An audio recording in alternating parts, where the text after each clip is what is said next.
lay down my sword and shield down by the riverside, down by the riverside, down by the riverside. Gonna lay down my sword and shield down by the riverside. Study war no more. So we're gonna have an interview with Kaya. What? Interview time. Why? Cause. Okay. Okay, so I have a question for you.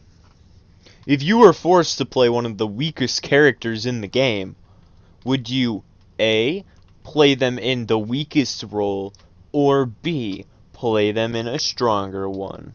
I would play them in the weakest role, obviously. Why would you do that? Because you're weak.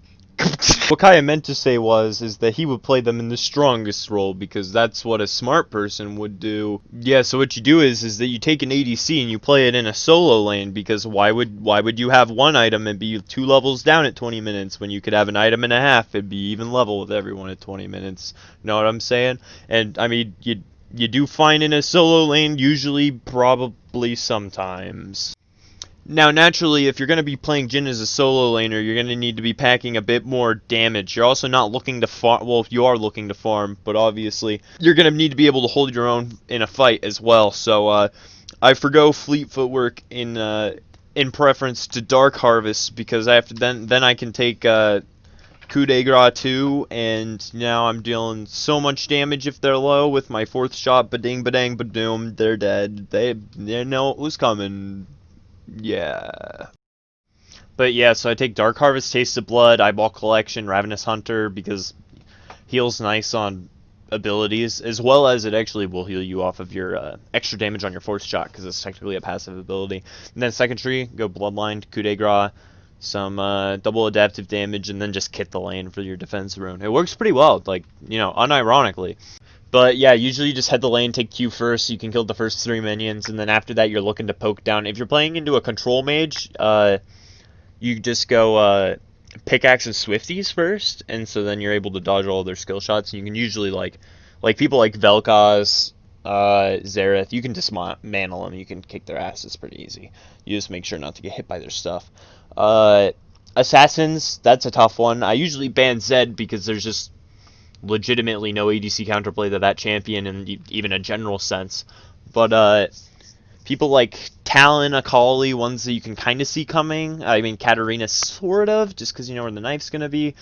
Usually you just kind of you put your traps back behind your minion wave and to the left or right of it so they don't get set off by minions, and then if they try to gap close on you, then you just run to one of those and root them in it and hope that you don't die instantaneously, which has varying results. No, but you pretty much, yeah, you just play a poke lane. A lot of the ways that you can get a decent amount of poke off if they're playing passively is wait until a wave crashes, kill the first 3 melee minions just with last hit, and then weaken the casters and run your grenade through it when they step up to CS your melee minions. Because they'll step up for that, get hit by the grenade. If it killed all 3 casters, that's quite a bit of damage. Now you can root, get a couple of shots off.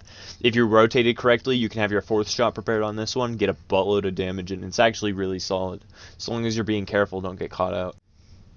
Ganks will destroy you, especially since if you're playing into an assassin, you're going to have to be putting your traps in lane.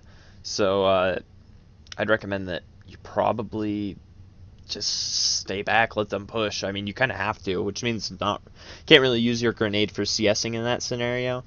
At that point, you just gotta try to play for a freeze and then poke them out because they can't dive you because you're under turret. It's probably your best bet. Roaming's pretty solid because you're W roots, so after you grab R, you can head bottom lane or top lane, hit a root, try to get all 4 of your shots off on your target. Help your team out. Works pretty well.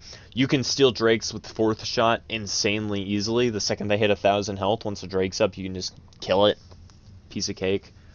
Also with your R, you can take it with the 4th shot pretty easy. Towards the end of the game, you can take it with any of the shots, but no, that's about it. So. Gonna lay down my sword and shield down by the riverside. Study war no more. I ain't gonna study war no more. Ain't gonna study war no more. Ain't gonna study war